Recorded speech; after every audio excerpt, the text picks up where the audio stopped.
있어서 밑줄 치고 설명드릴 건데 84페이지 제일 밑에 세 줄 다 밑줄 칩니다. 다전자 원자에서 전자를 2개 이상 떼어낼 경우 첫 번째 전자를 떼어내는데 필요한 에너지를 제1이온화 에너지, 두 번째 전자를 떼어내는데 필요한 에너지를 제2이온화 에너지라고 한다. 이와 같이 E1, E2, E3 이런 순차적인 값들을 묶어서 순차 이온화 에너지라고 한다라고 불러줄 건데 여긴 되게 쉬운 개념 하나 나왔는데 다시 한번 붕소 원자가 등장해요. 여기 붕소 원자가 있대. 내가 여기서 전자를 떼어낼 거래. 그때 뭐가 필요해? 에너지가 필요하지. 우리 그거 이온화 에너지라고 부르는데 여기서 원자에서 난 당연히 두 번째 껍질에 있는 전자를 떼어낼 거고 이때 필요한 에너지를 우리 이온화 에너지라고 부른다고 했는데 조금 더 정확히 말하면 첫 번째로 전자를 떼어내는 거니까 제1이온화 에너지인 거야. 그래서 우리가 지금 비교한 것은 주기성에 따라 제1이온화 에너지를 비교했다고 다시 한 번 더 구체적으로 말해주시면 됩니다. 자, 그럼 내가 E1이라는 에너지를 지불해서 저 전자를 떼어냈어. 그럼 전자 떼어냈으니까 얘는 이제 더 이상 두 번째 껍질에 전자가 3개가 아니라 2개고요. 붕소 플러스가 됐죠. 난 이미 E1이라는 에너지를 지불했다. 근데 내가 전자가 또 떼어내고 싶은 거야. 그럼 뭐만 지불하면 돼? 에너지만 지불하면 돼. 그럼 붕소 플러스에서 전자를 또 떼낼 건데 지금은 붕소 원자가 아니라 플러스에서 떼어내는 거니까 아까랑 상황이 다르잖아. 그래서 그걸 구별하기 위해서 내가 제2이온화 에너지 E2라고 표현을 해주는 거예요. 자, 그래서 내가 여기 전자를 떼어냈어. 그럼 여태까지 전자 2개 떼어냈으니까 얘는 이제 붕소 2 플러스가 됐겠지? 근데 전자를 또 떼어내고 싶어. 그럼 이제 어디 있는 전자마저 떼어내면 돼. 두 번째 껍질이 첫 번째 껍질보다 만만하니까 내가 얘를 떼어내겠죠? 그럼 이때 에너지만 지불하면 돼. 이때 지불하는 에너지를 세 번째로 떼어낸다 그래서 E3라고 하고요. E3 지불하면 얘 전자 하나 떼어내고 그럼 얘는 두 번째 껍질에 전자 다 없어졌으니까 붕소 3 플러스가 되는 거야. 근데 내가 전자를 또 떼어내고 싶어. 그럼 이제 여기 안쪽 껍질에 있는 전자를 떼어낸다. 그럼 얘 뭐라고 부르는 거야 이제? 네 번째니까 제4이온화 에너지라고 부르면 되는 거죠. 일단 이게 순차 이온화 에너지예요. 그래서 아까 우리가 원자 상태일 때 전자를 떼어낼 때 필요한 에너지는 이온화 에너지라기보단 요즘에는 제1이온화 에너지라 조금 더 분명하게 표현하는 것이 맞고요. 그래서 이런 애들을 순차 이온화 에너지라고 할 건데 자, 그럼 여기서 이제 우리한테 중요한 포인트가 뭐냐면 얘들아 다시 붕소 원자로 돌아간다. 붕소 원자가 있어. 내가 여기서 전자를 떼어낼 거야. 이 전자를 떼어낼 때 필요한 에너지 E1이지. 내가 E1을 지불했어. 근데 얘 붕소 플러스가 됐어. 그럼 나 이제 전자 또 떼어내고 싶어서 얘를 떼어낼 거야. 그때 필요한 에너지 E2야. E1과 E2의 크기를 비교해 볼 거예요. 자, E1도 두 번째 껍질에 있는 전자 떼어냈어. E2도 두 번째 껍질에 있는 전자를 떼어냈어. 어쨌든 이온화 에너지에는 유효 핵전화 그리고 원자핵과 전자 사이의 거리가 영향을 미친다고 했지. 그럼 봐봐라 얘들아. 나 어쨌든 두 번째 껍질에서 전자를 떼어내고 있긴 해. 첫 번째 전자 떼어낼 때랑 두 번째 전자를 떼어낼 때 거리는 비슷비슷해. 그럼 이제 유효핵 전화를 한번 비교해 볼 건데 아까 내가 맨 처음에 E1을 지불할 때 내가 뜯어내는 전자는 어떤 상황이냐면 얘 어쨌든 원자핵과 얼마나 상호작용하고 있는지 봐야 되잖아요. 이 원자핵은 지금 전자 몇 개 당기는 상황이야. 5개의 전자를 한꺼번에 당겨야 되는 상황이야. 그때 얘가 배당받는 유효핵 전화가 있을 거고 그걸 극복하기 위해서 E1을 지불했죠. 그래서 내가 전자를 떼어냈어. 그래서 내가 이제 두 번째 전자를 떼어낼 건데 이 전자를 떼어낼 때 필요한 에너지를 E2라고 하는데 그럼 얘가 원자핵과 얼마나 상호작용을 하고 있는지 봐야 되잖아. 이 원자핵은 지금 몇 개의 전자만 당기면 돼? 4개만 당기면 되지. 그럼 아까 5개 당길 때 얘네들이 배당받는 유효핵 전화랑 4개만 당기면 될 때 이 전자가 배당받는 유효핵 전화가 같겠어? 다르겠어? 다르겠지. 언제가 더 세? 얘가 지금 받고 있는 유효액정은 더 세잖아. 그럼 전자 떼어내기는 아까보다 더 어려워졌겠죠. 해서 우리는 더 많은 에너지를 지불해야 된다라는 걸 설명하시면 돼요. 이해했는지 볼 건데 자 그래서 붕소 2 플러스가 됐어. 근데 나 전자 또 떼어내고 싶다며. 그럼 어디 있는 전자를? 두 번째 껍질에 있는 전자를 또 역시나 떼어낼 거야. 그럼 세 번째로 전자 뜯어내는 거니까 이때 E3를 지불하면 되잖아. 그럼 이 E3의 크기는요. 이 전자가 원자핵과 얼마나 상호작용을 끈끈하게 하고 있냐에 따라 결정되는데 이 원자핵은 지금 전자 몇 개만 당기면 된다.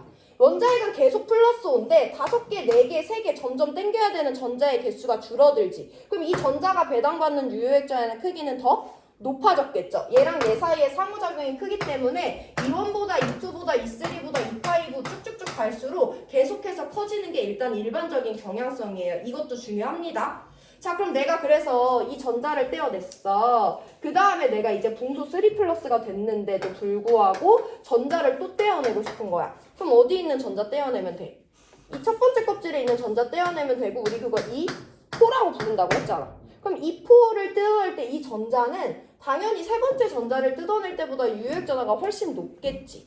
그래서 당연히 E3보다 E4가 큰데 또 한 가지 변인이 바뀌었어요. 나 여태까지 몇 번째 껍질에 있던 두 번째 껍질에 있던 전자 떼어냈었거든. 근데 나 지금 몇 번째 껍질에 있는 첫 번째 껍질에 있는 전자를 떼어내야 돼. 그럼 당연히 유효액전화도 커졌지만 너무 어떤 애를 가까이 있는 전자를 뜯어내야 되잖아요. 해서 E3에서 E4로 넘어갈 땐 그냥 증가하는 게 아니라 매우 많이 증가해요. 내신이나 수능에선 보통 이게 몇 배 이상 증가하냐면 얘보다 얘가 3배에서 5배 이상 증가한다고 하거든요. 선생님은 이 구간을 무슨 구간이라고 부르냐면 이 순차 이온화 에너지가 급증하는 구간이라고 부릅니다.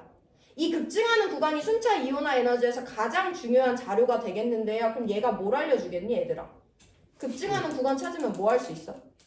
원자과 전자 알 수 있지. 내가 한 개 떼어냈어. 두 번째 떼어냈어. 세 번째, 네 번째로 갈수록 커지는 건 알겠어. 근데 그냥 적당히 커지는 게 아니라 갑자기 여기서 급증을 한대. 그 말은 전자 껍질이 안쪽으로 바뀌었다는 거지. 그럼 나 여태까지 떼어냈던 애들은 바깥 껍질에 있었는데 이제부터 떼어내는 애들은 걔보다 안쪽 껍질에 있다는 거니까 급증하는 구간을 찾으면 이 원자의 원자과 전자수가 몇인지를 알 수가 있어요. 몇 쪽인지 알 수 있거든요. 그래서 순차 이온화 에너지에서는 가장 중요한 것이 그 자료를 받았을 때 원자과 전자수가 몇 개인지 알려주고 있을 거니까 그걸 찾아내는 것이 순차 이온화 에너지 자료 문제에서 가장 중요한 내용이 되겠습니다.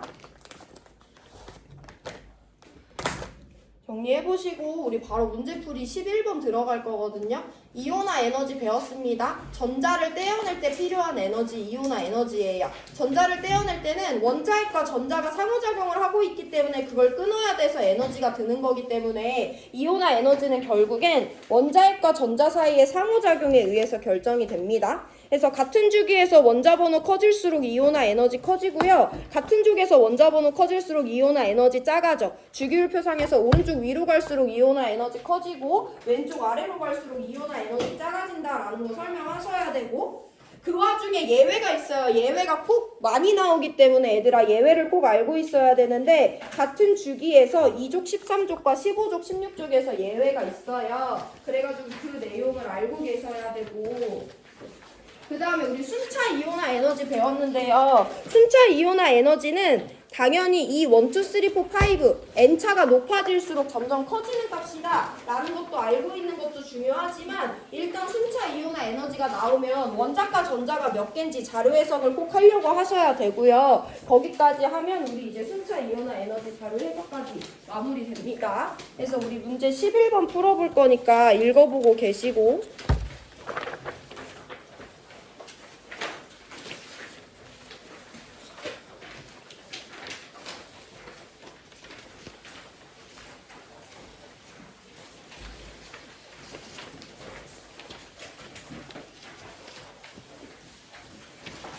왜 이렇게 자 오늘? 아침부터?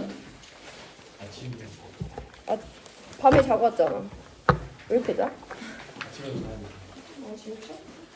그럼 하필 늦게 오고 집에 늦게 가는 게 더 좋은 건가? 그건 좀 그렇지. 정신 차리고 있어야지 그러면.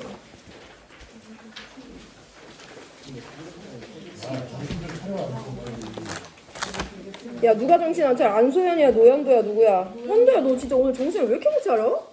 둘 다 했어요. 아니 아예 엎드려 있어 노현도. 에? 진짜 와. 둘 다 해요. 현도는 진짜 거짓말을 진짜 잘해. 진짜 리스펙한다 그 부분. 진짜 거짓말. 야, 너무 졸았잖아. 누가 졸았어? 신민이요.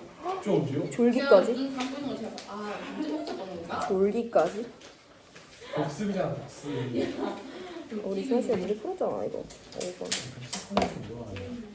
너네 1번, 2번 1번, 2번 풀었는데 내가 패드를 안 갖고 왔지. 얘들아 우리 7번까지 아까 풀었고요. 이제 11번 문제 들어갑니다. 11번 문제 풀고 다음 내용으로 쭉쭉 갈 거고요. 2점짜리 11번까지 가면 오늘 여태까지 배운 내용을 모두 다 설명하실 수 있어야 돼요.